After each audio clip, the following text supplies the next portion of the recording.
যে অ্যানালাইসিস কেন ভুল হলো বা ভুল অ্যানালাইসিস করে আমরা শিখব কি। কিন্তু মার্কেট প্রাইস সবসময় বিভিন্ন ধরনের প্যাটার্ন এক এক সময় সে তৈরি করে, ফলে প্রতিনিয়ত তার প্যাটার্ন পাল্টাতে থাকে এবং টার্গেট বা প্রেডিকশন চেঞ্জ হতে থাকে। এটি একটি রেজিস্ট্যান্স জোন। এই রেজিস্ট্যান্স জোনে এন্ট্রি ছিল, আর উপরের এই রেজিস্ট্যান্স জোন এখানে এসএল সেট করা ছিল এবং টার্গেট ছিল এখানে, এই ছিল সাপোর্ট বা বেয়ারিশ কন্টিনিউশন করার পরে যে টেক প্রফিট হিট করবে সেই নেক্সট বেয়ারিশ মোমেন্টাম টার্গেট করে এখানে এই অ্যানালাইসিসটি সেট করে রেখেছিলাম। প্রাইস যখন মার্কেটে এখানে ছিল তখন দেখুন এখান থেকে প্রথম ক্যান্ডেল, দ্বিতীয় ক্যান্ডেল এবং তৃতীয় ক্যান্ডেল এখানে বেয়ারিশ মোমেন্টাম শুরু করেছিল, এরপরে কিছুটা বুলিশ মোমেন্টাম হয়েছিল। তারপরের ক্যান্ডেলটিতে দেখুন এখানে বেশ ভালো পরিমাণ বেয়ারিশ মোমেন্টাম অর্থাৎ ট্রেডাররা সেল এন্ট্রি করেছিল। বাট এখানে কিন্তু মার্কেট প্রাইস একটা ডিরেকশন দিয়ে রেখেছিল যে এখান থেকে মার্কেট নতুন করে বেয়ারিশ বা লো স্ট্রাকচার তৈরি করে নাই, ফলে এখানে মার্কেট বাই এন্ট্রি করতে শুরু করে এবং আস্তে আস্তে এই যে উপরের রেজিস্ট্যান্স জোন এটিকে ব্রেক আপ করে একদম পরিষ্কার এই উপরের রেজিস্ট্যান্স জোনে সে চলে এসেছে। অর্থাৎ এই রেজিস্ট্যান্স জোনে এই মুহূর্তে সে এখানে টেস্ট করছে। আপনি যদি বলেন যে অ্যানালাইসিস কেন ভুল হলো বা ভুল অ্যানালাইসিস করে আমরা শিখব কি, আসলে এখানে মার্কেট কিন্তু এখান থেকে যখনই সে লো বা বেয়ারিশ কন্টিনিউশন শুরু করেছিল অর্থাৎ ট্রেডাররা সেল এন্ট্রি করতে শুরু করেছিল, তখন দেখুন এখানে এসে কিন্তু প্রাইস নতুন করে আর লো করে নাই। অর্থাৎ এখানে যে প্রিভিয়াস একটি ক্যান্ডেল ছিল এই ক্যান্ডেলের লো এবং এর পরের যে ক্যান্ডেলটি এখানে নতুন করে আর ক্যান্ডেল লো তৈরি করে নাই। অর্থাৎ এখানে একটি সে সাইন দিয়েছে যে মার্কেট এখান থেকে নতুন করে আর লো বা বেয়ারিশ কন্টিনিউশন করবে না।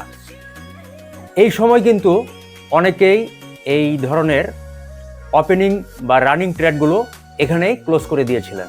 বাট আমরা অনেকেই ওই মুহূর্তে মার্কেটে ছিলাম না, বিভিন্ন কাজে ব্যস্ত ছিলাম, সেজন্য এখানেই কিন্তু আমরা আটকে যাই যে এখানে যখন মার্কেট প্রাইস লো করে নাই অর্থাৎ বেয়ারিশ কন্টিনিউশন করে নাই, তখনই আমাদেরকে বুঝতে হবে যে মার্কেট এখান থেকে নতুন করে বুলিশ মোমেন্টাম তৈরি করবে। ফলে এখানে আমাদের যে সেল এন্ট্রিগুলো ছিল এই সেল এন্ট্রিগুলোকে সাথে সাথে ক্লোজ করে দিতে হবে।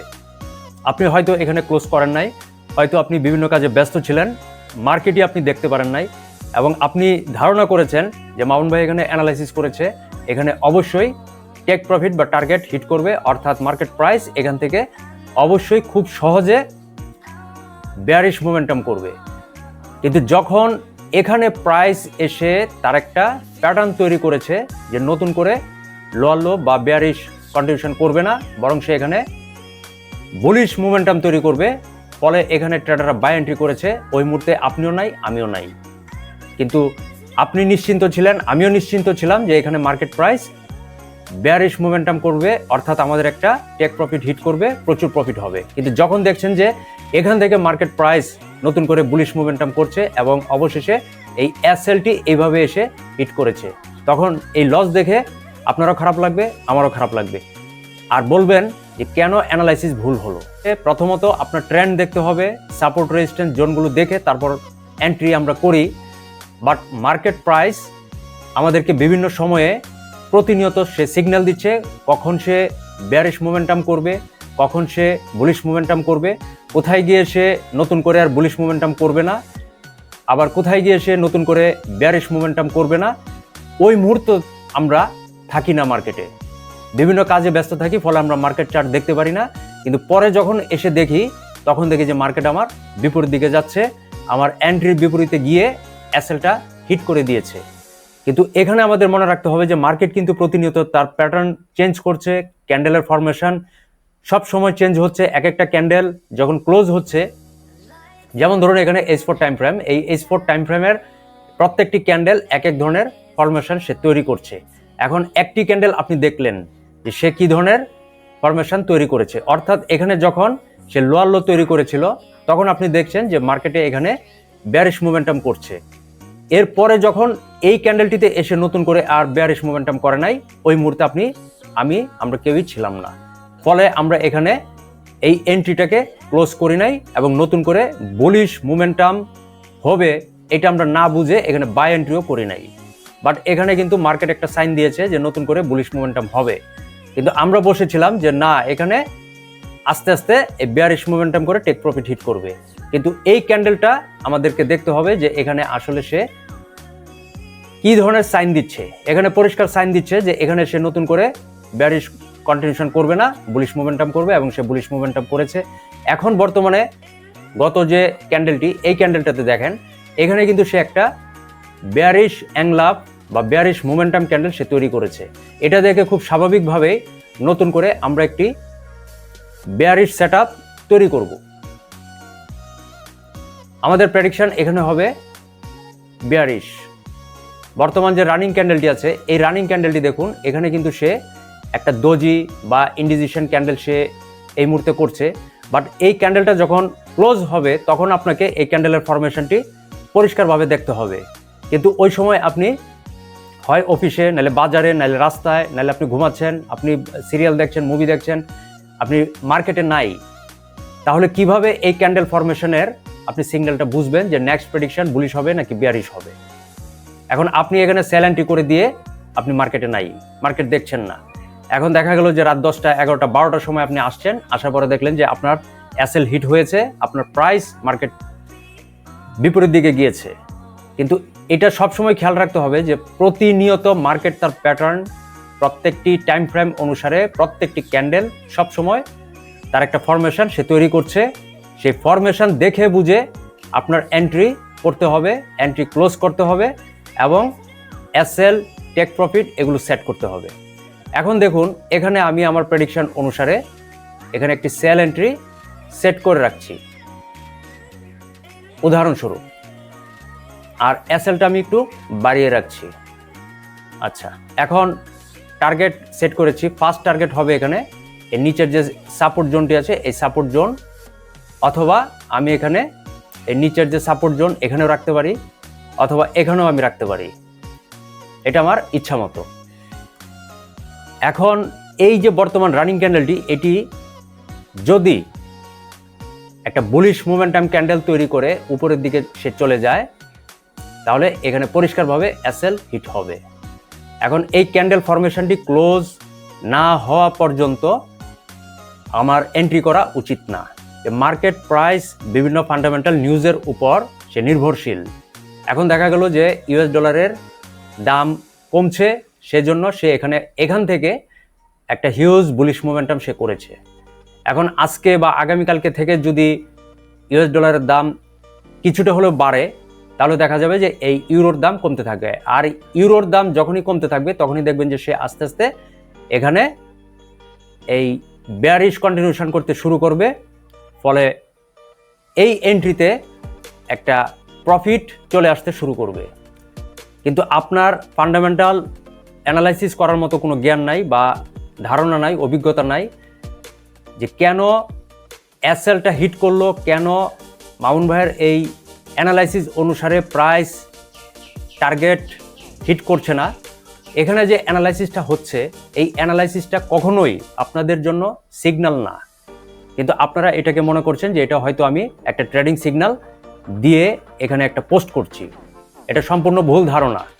কারণ এই ইন্টারন্যাশনাল কারেন্সি মার্কেটে সিগন্যাল টাকা দিয়ে কিনেও মানুষ অ্যাপ্লাই করার পর সেই সিগন্যাল অনুসারে তারা প্রফিট পায় না, সিগন্যালগুলো ভুল থাকে।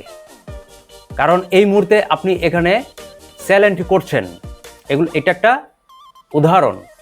এখন সেল এন্ট্রি করার পরে দেখা গেল যে কিছুক্ষণ পর মার্কেট প্রাইস সে বিপরীত দিকে যাচ্ছে। সেটা কেন হয় সেটা আপনি কিছুই জানেন না। বাট যার সিগন্যালটা দেখে আপনি সাথে সাথে অন্ধের মতো এন্ট্রি করে বসছেন, লস হওয়ার পর আপনি বিরক্ত হয়ে যাচ্ছেন যে কেন লস হলো, তার অ্যানালাইসিস ভুল। আসলে মার্কেট প্রাইস সবসময় তার প্যাটার্ন চেঞ্জ করছে। এই প্যাটার্নগুলো চেঞ্জ করতে হলে এখানে বিভিন্ন ধরনের সে ফরমেশন তৈরি করে। সে একটা প্রেডিকশন তৈরি করে। যেমন এখানে তার বেয়ারিশ কন্টিনিউশন করার কথা, বাট সে এখানে বেয়ারিশ কন্টিনিউশন করবে না। এই জন্য এই লেভেলটাতে এই প্রিভিয়াস যে ক্যান্ডেলটি, এই ক্যান্ডেলটির এই লেভেলটাতে সে ক্লোজ হয়েছে, অর্থাৎ সে এখানে একটা সাইন দিয়েছে যে নেক্সট প্রেডিকশন এখানে বেয়ারিশ কন্টিনিউশন হবে না, বুলিশ মোমেন্টাম হবে। তা আপনি এখানে বাই এন্ট্রি করেন নাই, সেল এন্ট্রি নিয়ে বসে আছেন, কিন্তু এখানে সে সিগন্যাল দিয়ে যাচ্ছে। এখন আপনি মার্কেটকে দোষারোপ করবেন নাকি আমাকে দোষারোপ করবেন?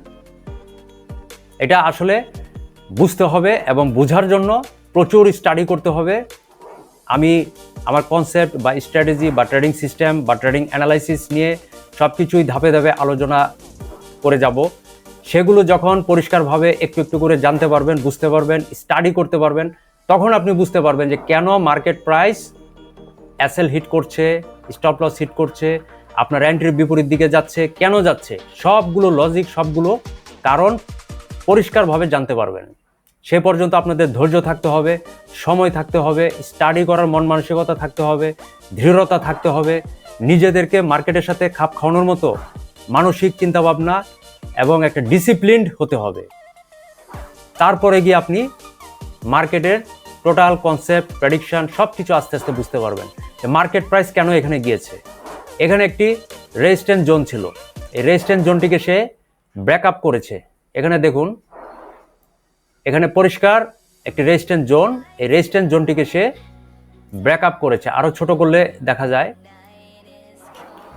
এই রেজিস্ট্যান্স জোনটিকে যখন সে ব্রেকআপ করেছে এখান থেকে, তখন সে এই উপরে একটি টেস্ট নিয়েছে। এই টেস্টটা সম্ভবত এখানে সে রেখেছে, অর্থাৎ এই লেভেলটাতে সে এখানে একটা রিটেস্ট করেছে। এখন যদি ধরেন আপনি যে রিটেস্ট করার পর এখান থেকে মার্কেট প্রাইসটা যদি আবার নতুন করে বুলিশ মোমেন্টাম করে, তাহলে সে কোন দিকে যাবে? এখানে কিন্তু আরো একটি রেজিস্ট্যান্স জোন আছে। এই রেজিস্ট্যান্স জোন বরাবর আপনাকে দেখতে হবে এই রেজিস্ট্যান্স জোন। এখন এই রেজিস্ট্যান্স জোনে যদি প্রাইস আসে, এটা খুব স্বাভাবিক বিষয় যে আপনি এখানে দেখবেন যে এসএল হিট হয়েছে, কিন্তু এটা খুবই স্বাভাবিক বিষয় যে মার্কেট প্রাইস এখান থেকে নতুন করে একটি বুলিশ মোমেন্টাম সে করতেই পারে। আর যখনই সে বুলিশ মোমেন্টাম করবে, তখনই এই এসএলটা হিট হবে। সেই জন্য আপনাকে কি করতে হবে? এসএলটাকে আরেকটু উঠিয়ে রাখতে হবে যেন এসএলটা হিট না হয়। এটা একটা সাইন যে এখানে একটা বেয়ারিশ এনলাফড ক্যান্ডেল তৈরি হয়েছে, ফলে নেক্সট প্রেডিকশন এখানে বেয়ারিশ মোমেন্টাম করতেই পারে, বেয়ারিশ কন্টিনিউশন সে করতেই পারে। এটা দেখে এখানে ট্রেডাররা সেল এন্ট্রি করছেন। বাট যখন দেখবেন যে এই ক্যান্ডেলটি এখানে এই অবস্থায় ক্লোজ হয়েছে এবং পরবর্তী ক্যান্ডেলটিতে বুলিশ মোমেন্টাম করছে, তাহলে সাথে সাথে এই এন্ট্রিগুলো ক্লোজ হয়ে যায়। ট্রেডাররা ক্লোজ করে দেন এবং এখানে বাই এন্ট্রি করেন, ফলে নতুন করে একটা বুলিশ মোমেন্টাম যখন এখান থেকে শুরু করে, তখন তারা এখান থেকে প্রফিট করতে থাকে। বাট যারা এই সেল এন্ট্রিটা নিয়ে এইভাবে আমার মতো বসে থাকবে, তাদের এসএলটা হিট হবে। এই জন্য প্রত্যেকটি প্যাটার্ন, প্রত্যেকটি ক্যান্ডেল ফরমেশন এবং প্রত্যেকটি সাপোর্ট, রেজিস্ট্যান্স জোন এবং ট্রেন্ড দেখে বুঝে তারপরে আপনাকে এন্ট্রি করতে হবে। এবং মার্কেটে সবসময় চোখ রাখতে হবে যে কখন কোন ধরনের প্যাটার্ন, প্রেডিকশন, কনফার্মেশন বা ক্যান্ডেল ফরমেশন তৈরি হচ্ছে, মার্কেট প্রাইসটা কখন কোন সময়ে কোন দিকে সে কী ধরনের সিগন্যাল দিচ্ছে। এগুলো মার্কেটে সবসময় সব কিছু আছে, এগুলো দেখে বুঝেই ট্রেড করা উচিত। সেই জন্য প্রচুর লেখাপড়া করতে হবে। আর আমার অ্যানালাইসিস দেখে চট করে আপনি কখনোই এন্ট্রি করবেন না, এটা সাবধান থাকবেন। কারণ আমার এই অ্যানালাইসিসগুলো আপনাকে কখনো পোস্ট করছি না যে আপনি এটা দেখুন আর অন্ধের মতো সাথে সাথে এন্ট্রি করে বসুন। এই ব্যাপারে আপনারা সতর্ক থাকবেন, তাহলে আপনাদের লস হবে। আপনারা শুধু জাস্ট আপনার অ্যানালাইসিসের সাথে আমার এই অ্যানালাইসিসটা, প্রেডিকশনটা কতটুকু সঠিক কতটুকু ভুল একটু যাচাই বাছাই করে আপনাদের অ্যানালাইসিসটাকে আরেকটু সংশোধন করবেন, আরেকটু নিখুঁত করবেন, আরেকটু ঠিকঠাক করবেন। এই জন্যই মূলত এই ভিডিওগুলো এই অ্যানালাইসিসের উপর পোস্ট করে যাচ্ছি। ধন্যবাদ সবাইকে এবং পরবর্তী ভিডিওর জন্য নোটিফিকেশনটি অন করে রাখুন, একটু পরেই আসছি।